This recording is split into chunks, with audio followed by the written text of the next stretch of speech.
Are you sure you want to do this, Jim?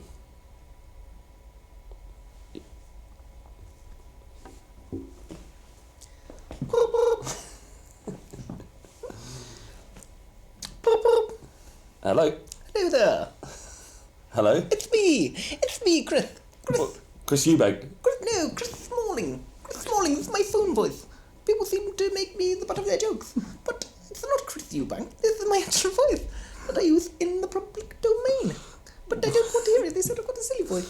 What do you want? It's me, Chris Smalling. I'm set for I'm set for some Saturday sabotage. What does that mean? Saturday sabotage. Well, I just wanted you to know I've got a cunning plan up my sleeve. What's that? Exciting times. Jose Mourinho, cunning plan. Whole week people think Liverpool too strong for Manchester United. Whoa! But I, Chris Smalling, and the guys. Yeah. Red Saturday is ours. Sabotage is coming. Goodbye. It was good. I quite liked it. No. That was bad. But mate, you committed to it long enough. Felt bad. But that's what Chris sounds like. It's weird, isn't it? Because he's got his normal voice. Nothing like that. And then he has his phone voice, which was that there, which I've given you. The insight that comes with One for the Weekend. I don't want to do this. Well, this whole podcast? Yeah, I don't No, want yeah, I don't. true. Flav's giving me a bit of help. Round of applause for Flav. Come on.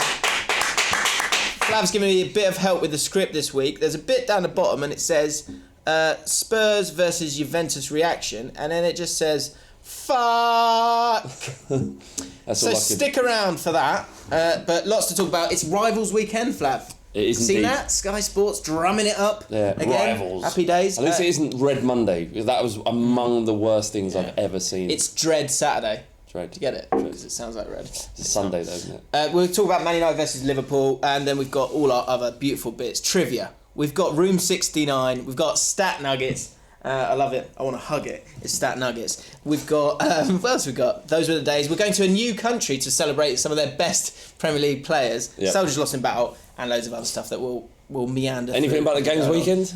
We'll talk about two doubles that can be done on teams that you wouldn't have expected at the start of the season. So hang around for that as well. I'll explain that. Okay. This is the One for the Weekend podcast.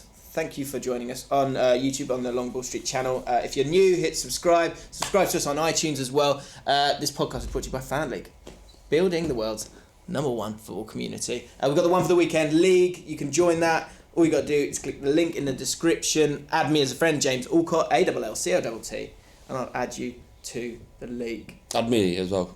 I'll add you as well. You get free credits. Money. Yeah, you get free. Well, not money. You just get free goes. The possibility of money for you. Yeah, and if you recruit people as well, you get free goes. Exactly. 10 grand up for grabs this week. You can get 13 out of 13. So get involved. Do it right now. Well, Eddie, on the whole Chris Smalling thing. Yeah. Let's dive into it, mate. Yeah, right. Man United versus Liverpool. Yeah. Big game. The most overhyped game in football. They're two of the biggest clubs in England. Probably the two biggest. So I don't know if you can hype something like that, overhype it. It's just the problem is what happens is the media need viewers off this game. You know, Sky Sports viewership is falling. They have to build a marketing campaign around these types of matches, and obviously the biggest and one that creates the most attention around the world is this one. And you know, even if I've got no time really for Liverpool or Man United, you know, they're just other teams that get in the way of Spurs really, but I kind of do watch it. I do. It's one of the few games I actually really sit down and watch. I think the brand of this game of football has highly suffered due to the fact that Jose Mourinho is manager of Manchester United. Yeah, because he's the most pragmatic manager out there. He does what he needs to get the right result for that game, and sometimes that means boring to death the viewers. Yeah, I watched a Man United Liverpool preview thing, and gives Gary Neville and Carragher, of course. You can ham up their relationship, brilliant. But watching it, I just thought I could imagine them before they went to go live. You could see them both just taking like a big sigh because they're kind of like. Well, how do you same kind of how questions. do you keep talking about it? You know, the context hasn't changed from 4 months ago when they played each other last. And I don't think so. One of your questions: is it the fiercest rivalry in the country? Every fan from every from a team that's involved in some sort of rivalry, considers their rivalry to be the most fiercest. It's probably it's up there. It's up there. I mean, it's up there with in the top flight certainly. I would say that West Ham Millwall's probably tastier. We've chatted about this before. You always go to West Ham Millwall as the fiercest, but you're judging that on like guaranteed violence. Yeah, how likely there is going to be fisticuffs. Yeah. But in terms of, it's. I don't think there's any real bad blood between the two teams though at the moment. You mean the players? Yeah. Yeah, I mean there's been quite a lot of turnover of players. I think it takes a while. It's been a long time since Gary Neville was involved, and he was there his entire career. Roy Keane. You could say the same for when Arsenal played like United during the 2000s, where you had Vieira and Keane. A lot of the rivalry is about what happens on the pitch, as well. And the sets of fans hate each other. The one thing that makes it different is that there is a history outside of the game in this rivalry. An industrial about industry and blocking ports and the ship canals and stuff. Manchester. And you're boring yourself talking about it. I am. There's basically a history there, and it means much more than the football. It is a fierce rivalry. I'm up there with the fiercest. I think the game itself, get back to that comment I made about Jose Mourinho kind of ruining this rivalry. The fact that if you look at this Man United team, you've got a huge opportunity to be. Imagine Jurgen Klopp had that team. Yes. Martial, Sanchez, Lukaku, Rashford.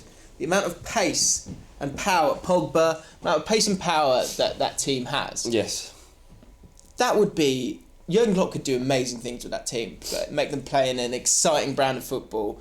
If it, sort of that counter-attacking way, that heavy metal football, he could do that with exactly those players. And I don't know if they've got the same stamina as those. They would players, after, but they would after a while. Training, yeah. But then you look at what Jurgen Klopp's done to that Liverpool side and how well they play. They play football with players who, Mane was from Southampton, Salah was a reject from Chelsea, Firmino they've got from Hoffenheim, who's not. He's not these huge. He's created him massive brands into something. Literally as footballers that Man United have got. Yet, I'm expecting this game sooner or later.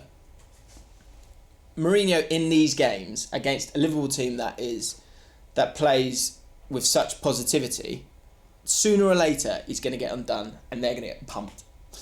I mean, to go to your first point about what Klopp could do with Man United, I think you'd be in a similar position as they are now. Liverpool are below United in the league, so he has a more exciting and interesting. That's an interesting question. Way of looking at it. Yeah. A way of approaching the team, approaching tactics, but it isn't at this stage more effective than Mourinho. Mourinho's above them in the league, so it's not. I'd much rather watch Liverpool play than Man United, but. As everyone keeps drumming down on me today, it's all about success, isn't it? It's about winning things. So, Klopp is exciting, but nowhere near as successful as Mourinho. So let us know in the comments, if Jurgen Klopp was manager of Man United, would they have more points? Don't think so. Do you not think so? No. Okay. Well, if Liverpool had... Salah's better than all of those players this season in form, so... Well, yeah, but that's my point. Why are these guys playing? Mane would definitely be starting for United. But is Pogba, is Lukaku, are those guys being empowered enough? It sounds so wanky. Empowered enough by Jose Mourinho? Yeah, probably when not. When you've got Jurgen Klopp who's just all about that positivity. Yeah, probably not. I think you make a good point. Klopp probably is doing more with lesser players, but... in a year's time, those won't be lesser players. They'll be trained and coached and fit enough to compete on that level. But I get what you're saying. Yeah. On paper, if you look at it, Sanchez, because you've got at the start of the season, everyone would have took Lukaku over Firmino. Yeah. So, but I guess football's far more nuanced than that. You've got Man United who've beaten Chelsea 2-1 at home, and it was dogged. You saw the way he switched his formation as soon as they got the lead, went back to 3 at the back. Yeah. He does manage games well, and that's what Mourinho's always been about. It's fair enough. But I think Jurgen Klopp would get more points with that squad due to the fact that the Crystal Palace game showed the other side of it, where I think when you play the way that Jose Mourinho sides do, there's an opportunity for you to kind of not be at the races, because you're not just going right, guys, go out there and do it, it's a lot more calculated. And so if you're playing against a team like a Chelsea or Liverpool where they're probably going to dominate the ball, you can just be concentrating on defending what you've got. Yeah. Instead of going out and winning the game. And it only got to the point where they were 2-0 down against Palace, and Mourinho made some incredible changes, but he had to. They were 2-0 down. Yeah. And you saw they got 3 goals out of it. I mean, the winner was unbelievable. But it was. I mean, I think Liverpool would blast other teams away a bit more. Anyway, it's all speculative. Yeah. Manchester United have won 10 out of their last 13 Premier League home games against Liverpool. You love these stat nuggets. But no side has scored more away goals in the top 5 European leagues this season than Liverpool with 34. Yeah, they've scored over 100 goals as well this season. That's amazing. Who are the key men in this game for you? There's loads of them. I don't know if that doesn't answer your question, but it's about, out of all of these stars... Who do you think they'll be... when they do the package afterwards where they go, it was this guy and it was this guy, who do you think they'll be focusing on? I think, given the expectation going into the game of players like Salah, Mane, Firmino, they've been in great form, I think Sanchez has the best opportunity to really arrive at Man United. People are talking about his poor form against Palace. I didn't think he was that poor. I know he gave the ball away a couple of times, but he was. There's still a complete class there. I think it's kind of set for him to turn up. If Salah continues to play the way he has been playing, you expect him to score. It's no headline. It's just another goal. But with Sanchez, it's like this is a huge platform for him to show what he's got still. Because there will be some doubters, unfortunately, for him. I often think with Man United, what you see with Arsenal and Ozil, and I've been one of them. Like this week, I was digging out Ozil for his performance in the Brighton game, but he is a player that you look to in these, in any game, but big games in particular, as being someone who needs to kind of be the man for the team. I think for Man United, that guy who's not done it, and I think people are like, hyenas waiting to get him if Man United do lose this game, is Pogba. Yeah. In those big games, they're still kind of waiting for him to totally dominate a massive game, and I think against Liverpool, I think he could struggle. Didn't see he might struggle with the pace. I think actually his ability to calm and become a metronome in that midfield and to calm the play down and to kind of dictate when he's on the ball is there, and I think that will be an important aspect of this game, is whether or not he can do that. Because obviously the speed and power and pace at which Liverpool play at means that it's important for Man United to take control of the game and control the pace, and Pogba will be intrinsic to that. Do you think Mourinho will set them out in a kind of, for want of a better word, negative defensive way, or the fact that they're playing at home, do you think that might make a difference and it might be a bit more attacking? I thought that when Man United came to Tottenham that they would set up in a negative way, but they didn't. They went for the jugular and they came out, which made it a lot easier for us than it could have been. Spurs won 2-0 in that game.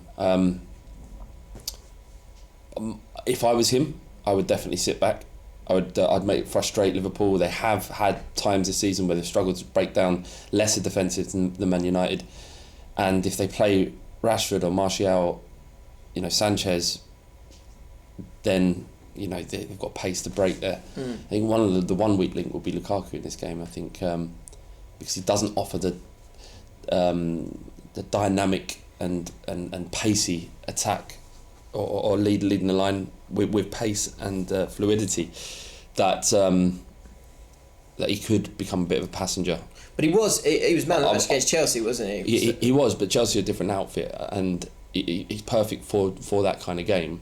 He was excellent, brilliant against Chelsea, and amazing to assist for forgive me, I can't remember. Lingard, with the header. But I think in this game, I would start Rashford up top. He won't do that. He'll play Lukaku, but the pace to hit Liverpool on the break, they can be exposed on the break. I've seen it happen this season. Again, just to go back to Spurs once again, because it's just an obvious example. We beat them 4-1 at Wembley, and it was all about how well we could counter them.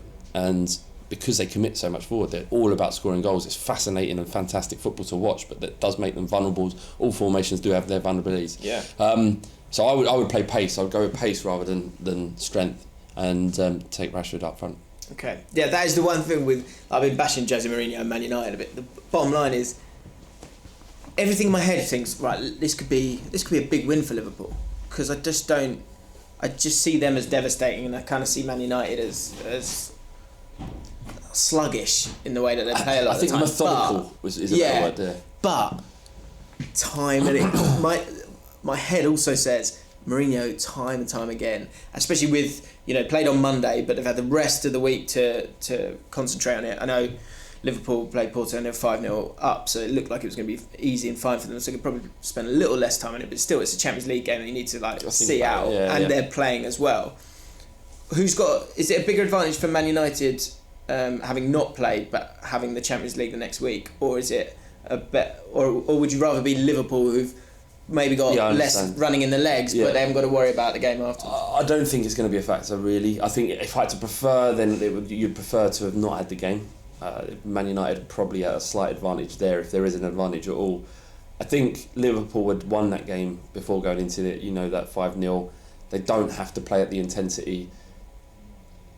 If anything, it helps their fitness, because they've got an extra 90 minutes under their belt, but playing at a pace that's comfortable. They're not running and risking hamstrings and stuff because they're chasing the game. It's Tuesday night as well, which kind of it's not a Wednesday. Yeah, I don't think it's a disadvantage to Liverpool having played that game on Tuesday.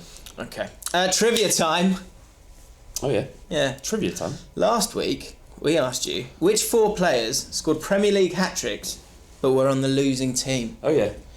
And one bloke got it. No. So it was so let us hard. know in the comments. I don't want I don't want this to be like a I don't want to call you a liar. I don't want to be a witch hunt. But Jordan Waring said he got this right. Roque Santa Cruz. That's right. I'll give you the answer first, and I'll tell you the reason why Jordan says he got it without googling it, without the steroids. Oh, he gave a reason. All right, without a quiz steroid. All right. So Matt Letizia did it when Southampton lost 4-5 to Norwich City. And it actually twice happened to Matt Letizia, poor bloke. 3-4 to Nottingham Forest. So he would have got the match ball walking off having lost. Weird that. Would you want it? Probably still. You still say yes. You run up legally. You put it on your shelf and you go home and you go, that was a horrible day. I think Matt Letizia is the kind of bloke who wouldn't care less. Yeah. Because he liked being a big fish. I like to imagine Matt Letizia walking around his house in his pants doing kick-ups with that ball. Just with bowling that ball. Around with that ball. Yeah, rocking about and just chipping it into like a both pot balls. or Both balls. just doing that. Both feet. Just doing off his nose. Oh yeah. In his pants though. Definitely in his pants. White fronts. And it's his home. He can walk around and do what he wants. Yeah, bloody right. Do you big on that? Or being wandering around naked? I've never had my own place. I've never had a place where I'm allowed to just walk around. My previous girlfriend, she wasn't up on me just walking around start bollock naked. So it was decorum for her to have at least a piece of clothing separating my genitals from the world. Sure. So, but I like that phrase, stark bollock naked. Stark bollock naked, yeah, it's good. And then my current relationship, there's kids around and they're not my kids. Yeah. So it's I mean, if they were your kids, it'd be fine, wouldn't it? Yeah, because when I was younger, my dad. Your dad loved it, didn't he? Yeah, he was always naked. Yeah. Mate, there was one time I was coming up the stairs, right? I was coming up the stairs, and you imagine it's not a terraced house in London, right? So they're very tall but not very wide. Coming up the stairs, I come up there. My dad, imagine it, right? He's 58, 59 at the time, pot belly, badger on his chest. You know what I mean? He's got grey hair, love rug, yeah. And he's up some ladders, painting the corner of the room. Like, just in a corner like that. I went, Dad, what the fuck are you doing? He went, I didn't know you were going to catch me. Like, he thought about it. No one will catch me. Yeah. I'll be all right. Well, I didn't want to get paint on my trousers. Yeah. He got out of the bath and thought, I'll do that. Not dripping wet. No, he wasn't wet. Not that I remember, but I blocked it out a lot of it. Another one, if you want another one. Go on. So my dad would, he thought it was hilarious to run into my room naked and start going, woo! Like that, when the windows were open, in the height of summer, the people across, I'd be sitting on my computer working, my dad screaming like a maniac, completely bollock naked. That's incredible. Another one, right? One more before we go. Yeah. Carry on. My mates would knock on the bell. Sorry? Would ring on my bell. Oh, right. Ring on my bell to get. Your dad goes like, come here, go on, just give it a knock. No. He would ring on the bell, right? He'd ring on the bell. Does your dad smoke? No, he doesn't. In my head, he smokes. He smokes cigars. Does it? Amazing. Oh, yeah, Tim. Yeah, no, he's just in the toilet. Give me for a sec. Knock on the bell, will you? bit creepy.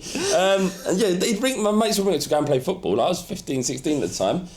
And the bell would ring and I'd hear my dad start scampering. You know when someone's running really quick through walls over floorboards? I'm like, fuck, he's doing it again. I'm running to try and beat him at the door because he wants to answer a fucking door naked. He loved it. He absolutely loved it. All right, lads. That's amazing. I'll just get him. That's amazing. Do you know what? I've got the flat to myself this weekend. Actually, might give it a go. So actually, let me know. Nothing like wanking and stuff like that. But what should I do to enjoy having the flat to myself this weekend? And let us know in the comments whether or not you're because I love this when we ask some questions that we haven't planned for. This is great. Are you the kind of guy or girl that just walks around naked and just thinks I'm more comfortable like this? Because even when I'm on my own, you don't feel... Not really. I have to put something on. I don't go to bed naked. I have to have a pair of pants. Do you have pyjamas? You strike me as a full pyjamaed up kind of guy. Buttons up to the top. A hat. No, just a boxer's man myself. The weird thing I do, which anyone who watches this podcast regularly will totally probably get, I just do weird little sketches to myself. Yes. Yeah. Weird sounds, just like little punchlines to a song I'm singing. Weird shit. So if I'd imagine you've got a lot of football coming this weekend, given the fact you've got what's your missus doing? She's on a hen do. She's on a hen do. Porto. So, in where? They've gone to Porto. Oh, brilliant. Yeah. So, shame we weren't last week with the Liverpool fans. They would love that. Yeah. She hates football. Yeah, I know. Loads of football. QPR Sunderland this weekend. One of those teams we're going to mention later. Is there a bigger meh game than QPR and Sunderland? We'll talk about that in a bit. Absolutely not. No, totally not. Well, yeah, West Brom would have to be involved. Yeah. So yeah, let me know. What can I do to enjoy my flat and being alone in my flat? Also, let's stay away from football for just one more second. It's National Women's Day today. Oh yeah. A little message for Ollie? Oh, for Ollie? Yeah. The women in your life? Yeah, I love you so much. You're a fantastic woman. Keep being a woman. Because... you prefer that? I prefer that if you could say being a woman. And ball power to all the women, because it's been a big hot topic this year, and you know it shouldn't need something like this to loft up the plight of women. But so be it. Yeah. And Godspeed to all of them. Totally. And darling, I love you.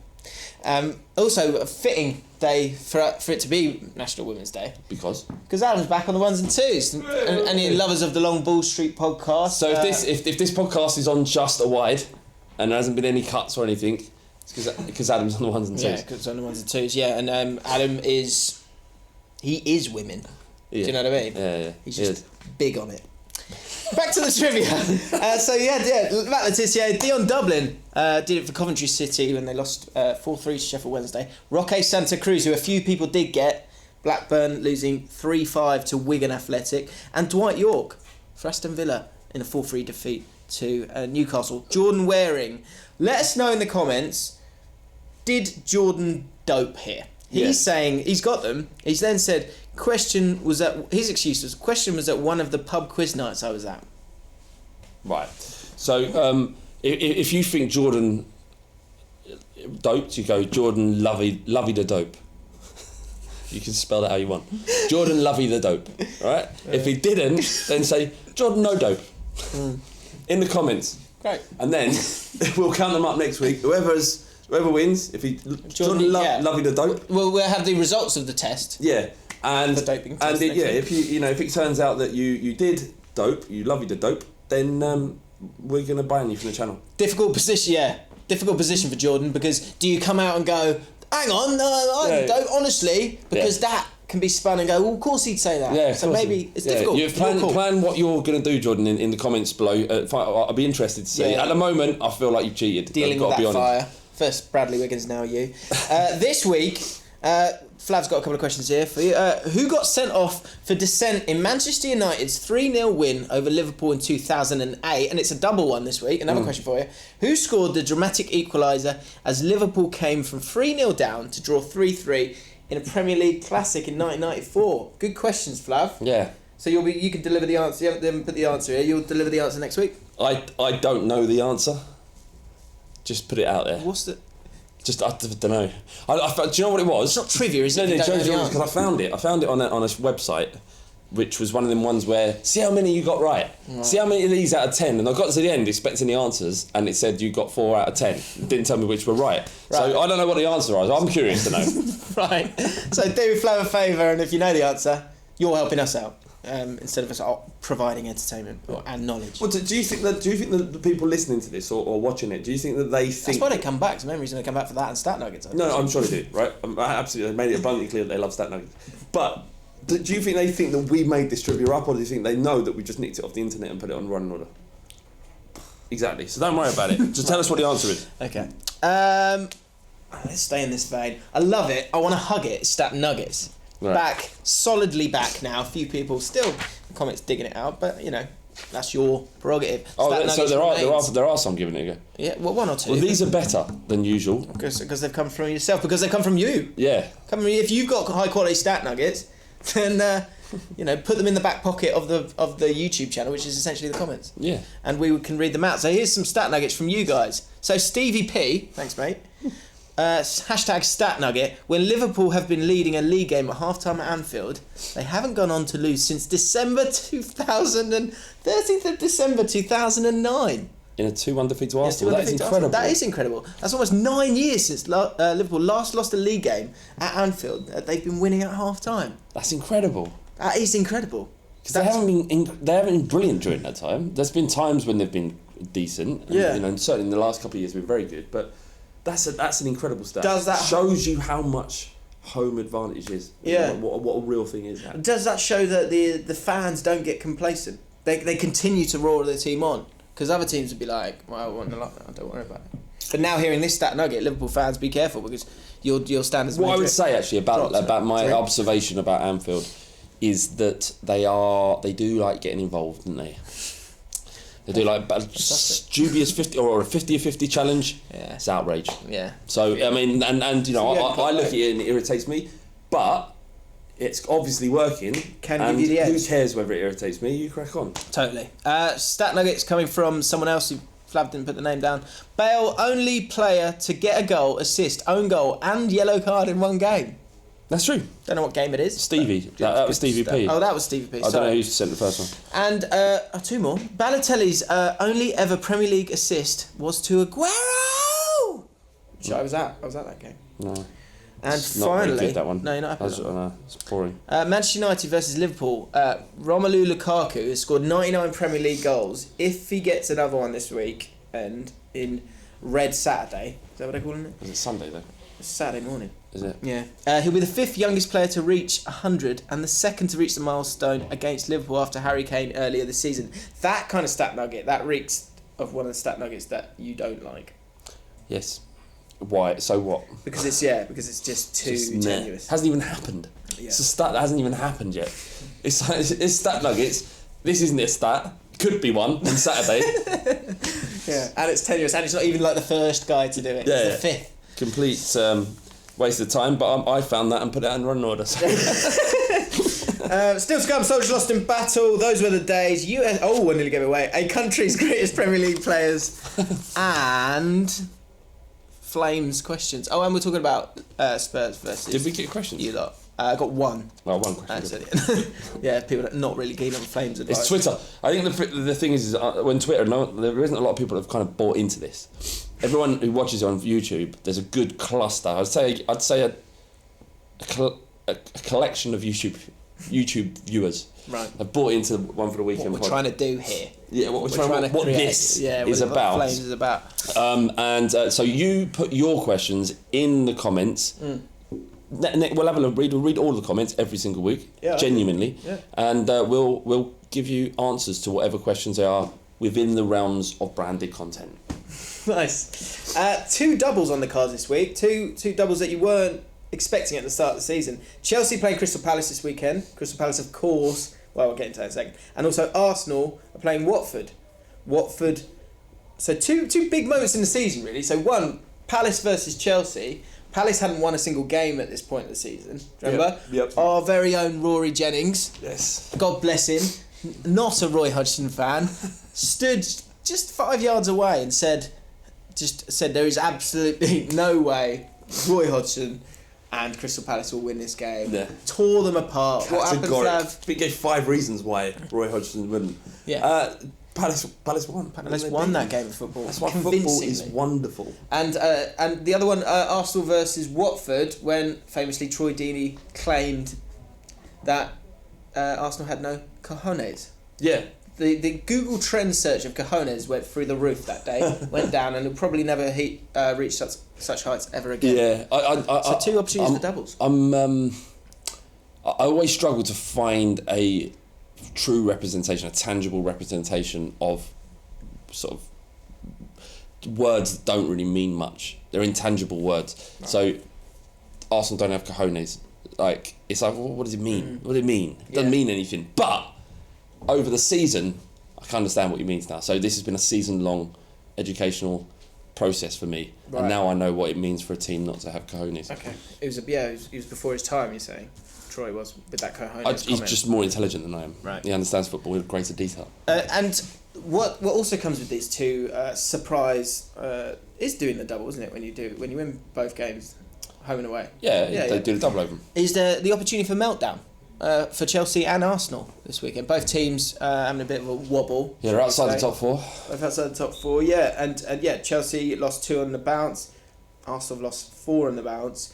Where will you see a bigger meltdown? Where's there a bigger opportunity for meltdown? Crystal Palace? There isn't. Or a bigger opportunity. Yeah, no, sorry. Which one do you think is more likely to lose this week, Chelsea or Arsenal? I think Arsenal are more likely to lose. I think both will win. Well, because Watford won their last 2 games back to back as well. Yeah, well, just because what's happening, it seems we're not going to go over it again. We've done it last week. It's one of those things about Arsenal. Everyone knows the situation there. There's been rumours this week about players in the training room already having issues with Aubameyang and Mkhitaryan and Ozil because of the contracts they're on.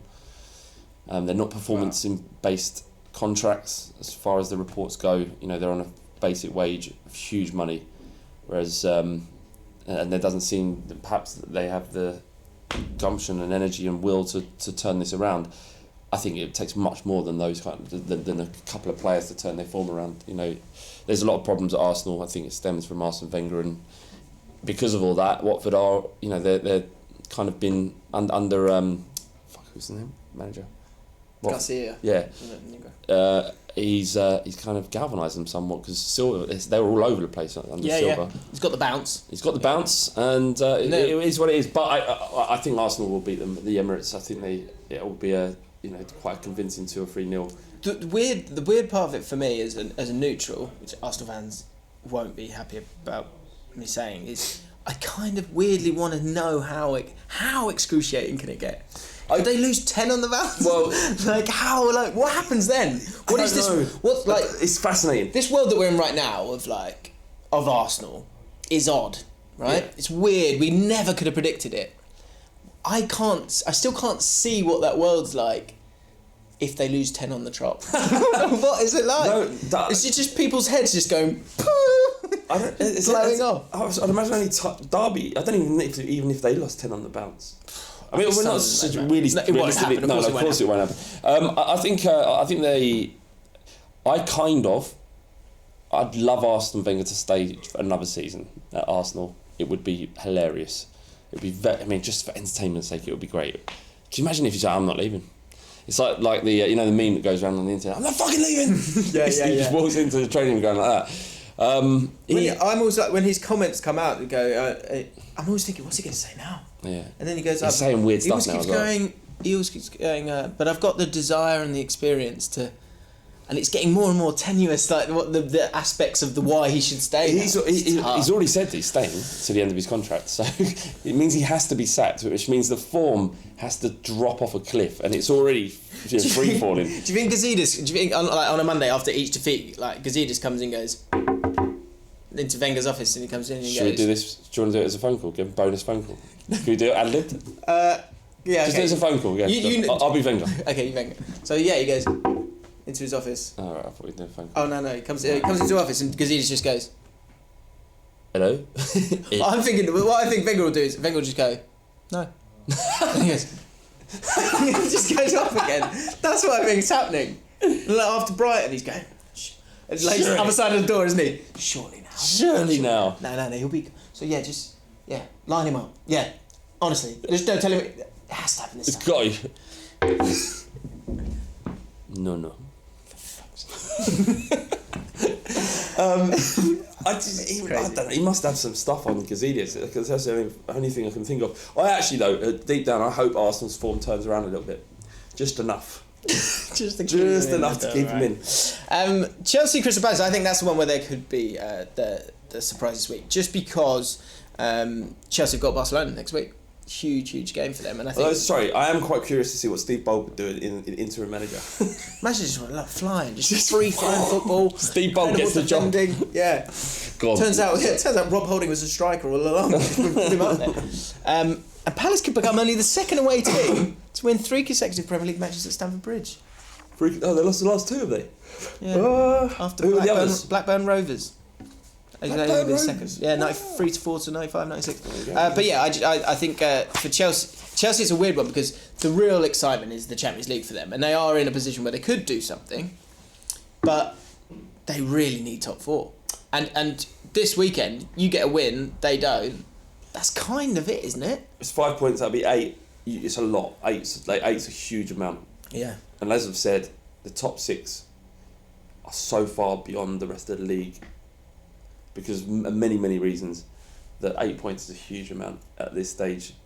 Spurs, they'd be banking on Chelsea and Man City to beat Tottenham. Do you see the top 5 being the top 5 now? What it is now? Yes. 4, sorry. Yeah, 5. Right. Yeah, I see the top 4. I see that top 4 going the way it is. Still to come, we'll talk about Spurs and Juventus as well because we haven't touched on it yet. But before that, those were the days. City Fisher with some absolute pearlers this week. Music's back, thanks to Flav. Well done, Flav. City Fisher, Premier League, and I love this. When I read this, I went yes, because you get good ones and bad ones with everything. City Fisher, well done. Premier League players wearing snuds, and other players complaining about them. Other fans, wasn't it? Other people, sorry. That was. They're still not acceptable. But there was a little. I remember that period of time. I think it was like 2007, 2008. Yeah. And there was the snuds, and then later down the line, do you remember everyone had these bracelets? No. They had rubber bracelets. They had rubber bracelets, and it was around. I think it was around 2005. Do you remember this? That? Yeah, I remember. And they had blue ones, and I don't know why they had them. Oh, It just kind of I do became- remember that. Luis Garcia. It was a charity. It was a charity, was it? Well, it wasn't a political thing. No, there was like yellow ones. for Yeah. cancer. Well, yellow ones was the Live Strong, the Yeah, then there was black and white ones. for disgraced. Oh, what's yeah, his name? before Lance. Yeah, Lance Did I ask that Armstrong. question? I've always got this weird moral quandary about Lance Armstrong. Oh, it's the yeah. He did a lot of good, didn't he? He did a lot of good, and all he did was cheating and riding a bike. Yeah. So I'd rather the good. It's tricky. And everyone was cheating And yeah, but at that time. But even if it was just him, did He you jump did a lot off a of cliff if Flav jumped off a cliff, Adam? Quite possibly. Yeah, he might do. Because he'd probably be on something.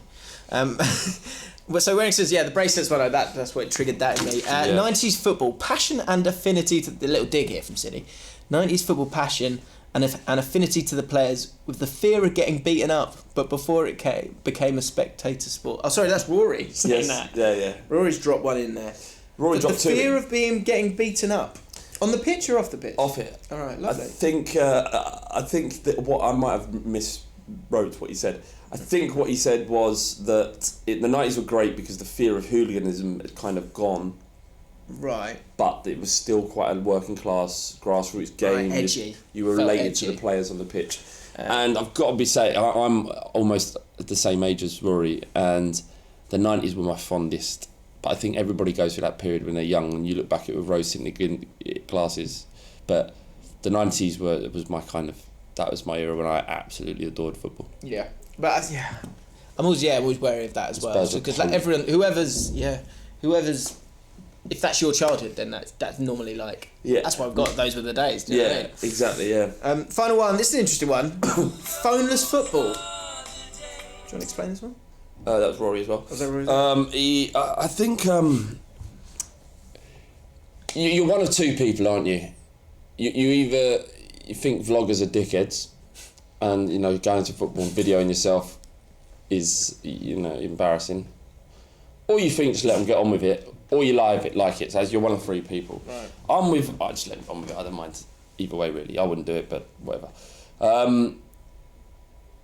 And then there's the other element of it is instead of being in the moment and celebrating these great goals, people have kind of got their phone out, and instead of getting involved in the chanting, they're filming the chanting. I get in. I understand. I don't want Wi-Fi at stadiums. I don't want people tweeting when they should be watching and supporting your team. I think it's going to add to an already insipid atmosphere. So, but I love watching stuff on YouTube. It's difficult. It is difficult because you're right. Like when I did the Euros, did a lot of kind of vlogging there. It was at times exhausting because it's like it's a corner. Yeah, get it out. Get it. Film yourself. Yeah. It does feel a little bit weird, but what you do is you're able to bring, say like well for a lot of football fans that aren't able to get to those games because they're global football fans. It brings them into it. Yeah, but which is nice. That is nice, and that's good for them. And the people that are most critical of vloggers, I'm sure, don't care for overseas fans, or you'd imagine. But what I was saying was that the capturing the songs and the moment of celebrations. I watched this video of Spurs scoring 2 goals against Arsenal in 2 minutes.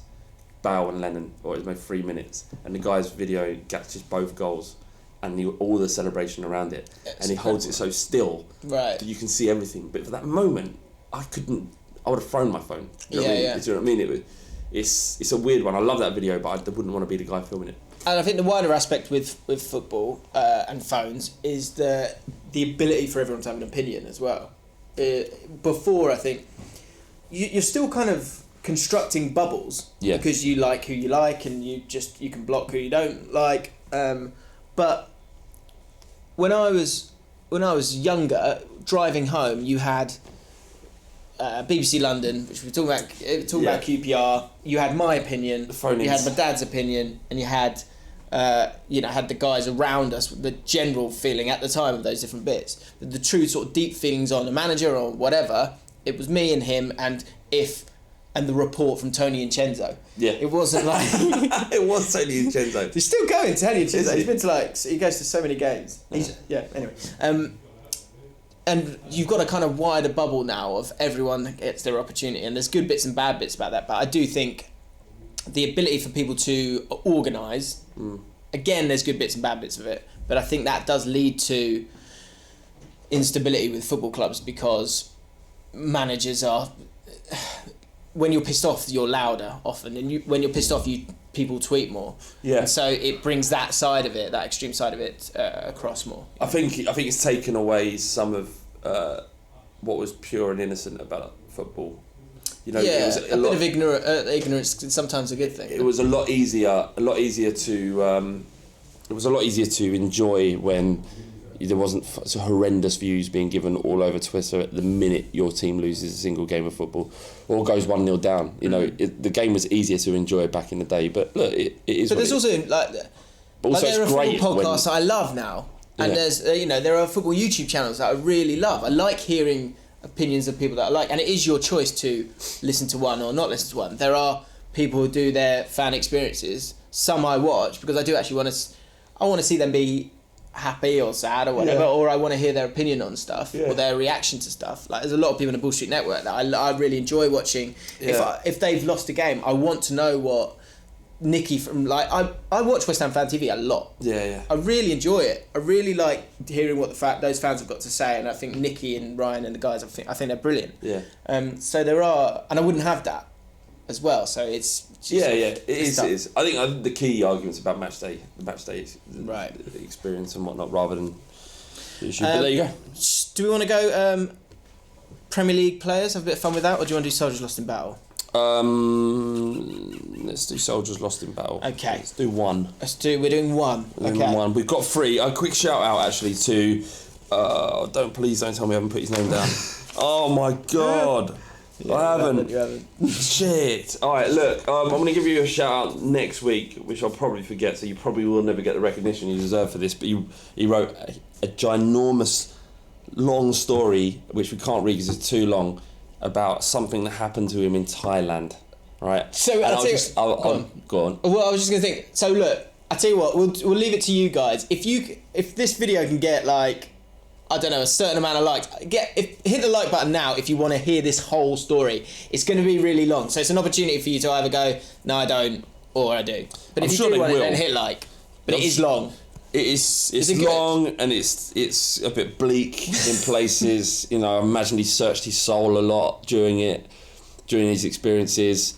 A lot of pain, a lot of physical pain. Oh. Yeah. So yeah, it kind of situation that you think that would be the worst. Wow. That would be But it is not long. the worst, but that's, you know, just yeah. I mean, look, if you can't wait, go and read it. Some of the comments last week. Well, yeah. Well, let us know in the comments. Do you want us to read it or not? If we do, look, just show them the paper quickly. That's how long it is. No, it's all of Wow. this. But we've got other ones. Don't worry. Yeah, it's all of that. Look at it. It's a lot. an essay. Basically 2 pages if you listen to the podcast. And it isn't funny.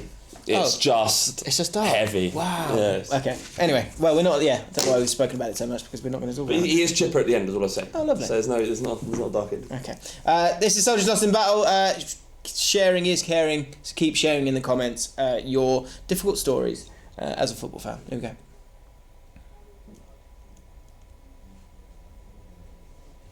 Brilliant.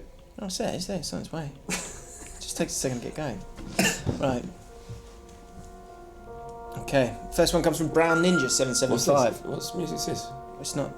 It's just a new dark piano one. I mean, this music with that last Really? line, yeah, I'd have probably went full band in already. Wow. 16th of June 2016. The biggest game of a frankly dull Euro 2016 was fast approaching. It was England versus Wales. A British rivalry that was sparked with brilliant intensity. The only issue, however, was the fact kick-off was at 2 p.m. on a school day. I believed it was fine though. My maths teacher, Mr. Cochrane, loved football with a passion and was willing to call off afternoon lessons to watch the game in his room. Kick-off was fast approaching. My mates and I were getting more and more excited when the fateful news struck. Our physics teacher, Mrs. Mason, came in with a face of pure anger. We forgot to ask if we could skip her physics lesson to watch the game. She made us go to her room and sit there doing work as we missed the greatest moment of England's international tournament. What made it even worse was my best friend had his brother pick him up from school to watch it back at their home. He still gloats about it to this day. That's tough. Antonio Gusti, or Giusti. I was 10 years old and I really wanted to go and watch my favourite team, Fulham, play their pre-season friendly against Brentford. But unfortunately, my Uncle Vernon and my Aunt Petunia locked me in the cupboard and only let me out to cook breakfast. See, my parents passed away in what my uncle and auntie said was a car crash, and it left a bad scar on my head the shape of a lightning bolt. But I had a chance to watch the game. It was my cousin Dudley's birthday, and I was allowed out of my glorified chicken coop. I just had to ensure there were no disasters, but then, somewhat poetically, disaster struck. My cousin fell into a snake pit at the zoo and I got blamed. I was dragged home and was hidden away for the rest of the night. I missed the biggest game of my life, which was made worse by a giant called Hagrid taking me away to a school called Hogwarts, which had no football. To this day, I've never seen the spectacular brace that Boamorte scored that day. Haters will say it's made up, but can you prove it? You cannot prove it. Well, I mean, you can prove it. You look at the Harry Potter books. But I like that. I read it and it was so weird, and I was like, "This is great." So we had to put it in. Fan fiction. Fan fiction. Is it fan fiction? Don't want any more of it. That's enough. But you know, that was good work. You win a prize. How? What's his name? What? Antonio Giusti. He wins a prize. Does he? What prize is that? The prize is free app download to Fan League. Oh yeah, you can get that in the link in the below. description. Well done. And you can be friends with us. That's not the prize though. The prize is an hour of James Alcott's time this weekend because he's got a lot free. Come around the flat. We'll get naked. If you're over 18 and consenting.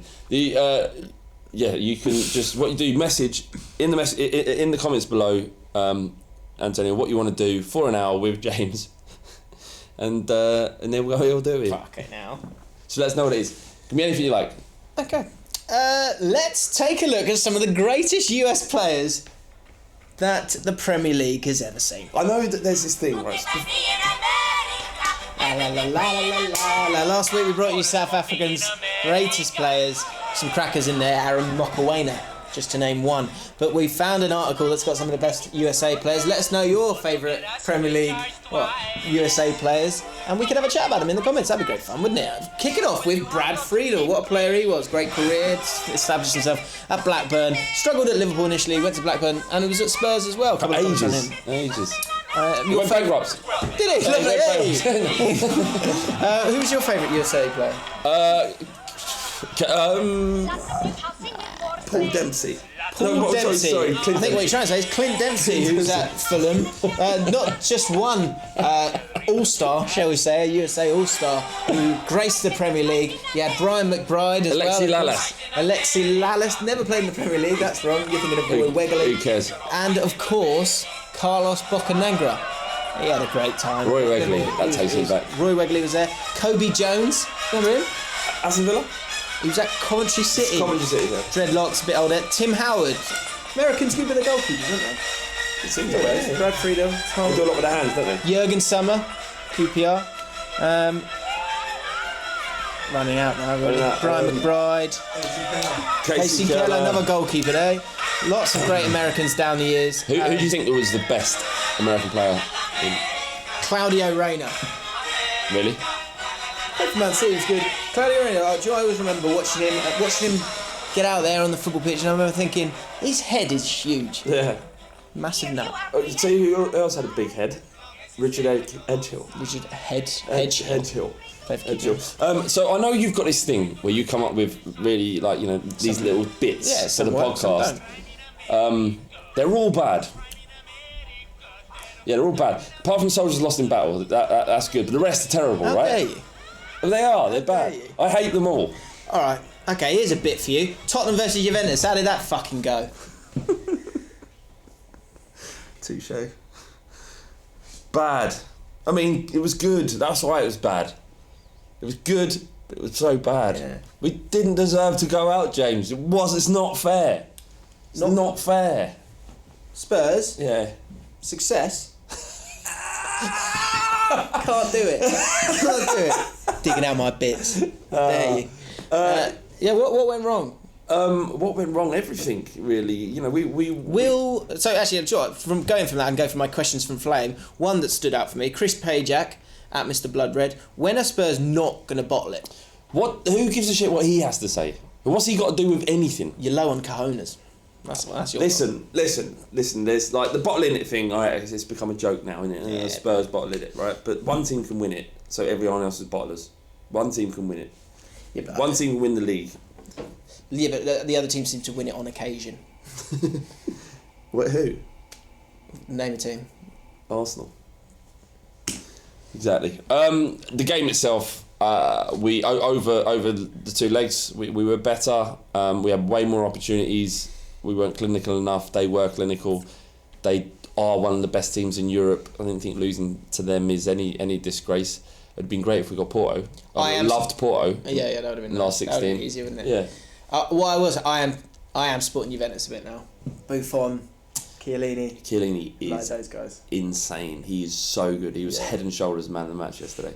So going back to that though, when the game's over, does a little part of you's going, are we ever going to win something?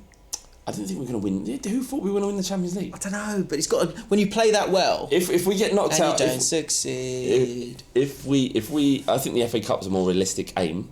Yeah. If we don't win the FA Cup this year, I might think we might never win anything ever again because we've got a good opportunity. I think that's to do human that. nature for you to have that human. But not last night. Human last night,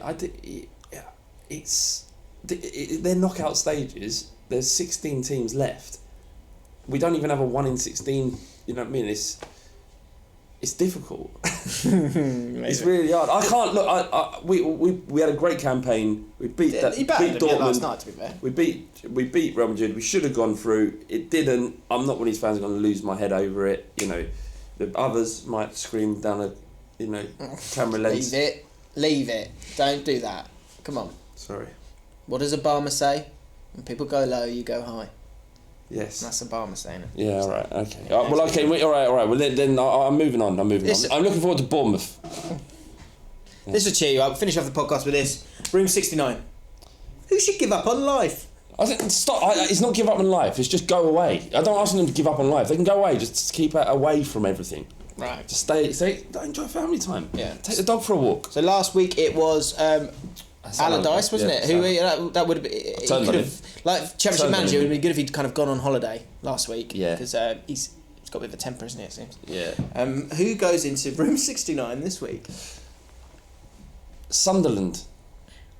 Playing QPR this weekend. Big game. Actually, massive game. If you lose that, he's got to go. Holloway's got to go.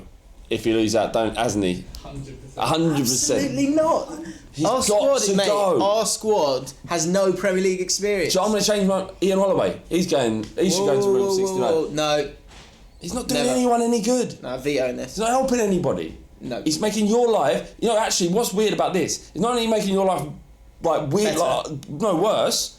You're acquiescing. You're going along with it. I'm not going along with it. Yes, you are. Not only in fact, you actually think like it's a good thing that he's making your life worse. He's not making my life worse. He is. He's bringing together some reasonable pros and some youngsters with heart and bollocks, and he's going, go out there. What, Furlong? Go and express yourself. Lovely little right back. He's going, go out there, knock it long to Matt Smith, then express yourself. That's what Ollie's doing. Alright? So don't you dare. Don't call him Ollie either. You don't know him. He's not. We call him. No, you call him Ian Holloway, manager Ian Holloway, or gaffer, or boss, the boss. Ollie is like your mate Oliver down the road. And that's a fair point because I totally respect him and we're not friends. So yes, Ian Holloway, I'm sorry, I'm not going that far, but the boss. Man. In serious discussion for a second. Sunderland. You've got to go. In serious discussion, we're putting Sunderland into room 69. This is an imaginary place where people give up. I just think, I'm not the whole place at all, but the football club need to just go away now. Yeah. Do you know what I mean? They're not helping any, but they're making their fans miserable. Give the Sunderland fans an opportunity to change their football club. They haven't won in 9. Coleman's probably on a wedge. Yeah. Do you know what the epitome of it is as well? Oh, do you know what? Dom, my mate Dom went to... Brentford game was called off, so he went to Millwall Sunderland, and he said Sunderland were awful. Why did he do that? Because it's just down the road, it's where we live. It's but what he needed something to do? Yeah, he was just like, might as well go watch the football. Couldn't just gone to a pub? Yeah, he could have gone to a pub, he just wanted to get out in the fresh air. He went to watch Millwall versus Sunderland. Yeah, he loves the game. He loves the game. Do you know what he did though? Did he go on his own? Yeah, he went on his own, yeah. I want his number, I'm going to have a word with him. Okay. Do you know, he sat there with this guy though. This was something that I did want to talk about in the past. Last thing we'll talk about, then we'll let you go on with your lives. He was chatting to this guy and he was like, lovely Cockney. Like really, like, he was like, boys, they're doing great things this year. And he's, it's great to see them. It's great to see guys, Neil's come in and he's done a cracking job. He's a Millwall boy. Yeah. He's a Millwall boy. And he's saying the thing that I loved was Don went, so what do you think, players? Do you think you can get the players? He went, fans, they'd be going, no. But I'm a dreamer. I was like, yes. I was like, I love people. Like, I love. Yeah. There's no one. I remember this cotton guy once. His sign off was always like, "Stay lucky." Stay lucky. Like little things like that. Yeah. They'll be saying no, but I'm a dreamer. That is amazing. I love good Cockney. A good Cockney man. Yeah. So Sunderland go into. Well, this is dangerous, isn't it? They go into room 69. Playing QPR this weekend, they'll beat us like 3-0, won't they now? Just because that's how it goes. Indeed. That was the One for the Weekend podcast. We hope you've enjoyed it. So random. Every single week. But I enjoy it. Do you enjoy it? Got to get through it somehow, don't we? Totally. No, I do. This is my favourite hour of the week. Is it? Is it your favourite hour, Adam? Yeah, definitely. Yeah. Any dates coming up? Any dates? I'm trying to stay clear of the... Focusing on yourself? Bumble and Tinder. Alright. Trying to meet girls in real life. But are you sort of focusing on you now? Yeah. Yeah, you're giving you some time. Yeah, that's true as well. Which bit? Downstairs. Wow. Downstairs. I mean... Just preening and then he's back in it. Yeah. Right, One for the Weekend podcast. If you are watching this for the first time and you've enjoyed it, and you want it on your commute and stuff, there's a whole back catalogue there. Yeah. Go on iTunes and subscribe there. Subscribe to Long Ball Street. There's a million different reasons why you should get into the comments and have a discussion with us, which we've given to you throughout the podcast. Yeah, and we actually do read them, and they make up part of the show. So if you only want to get them, you might end up on a show if that's important to you. But you know, everything you write down there, we take on board. We laugh at, we dismiss. We think we think this is weird. All of it we read. So leave comments below, and they make up a part of next week's show as they always do. Totally. We'll see you next week for more of Flames. Doing the sound effects. Yeah, I like it.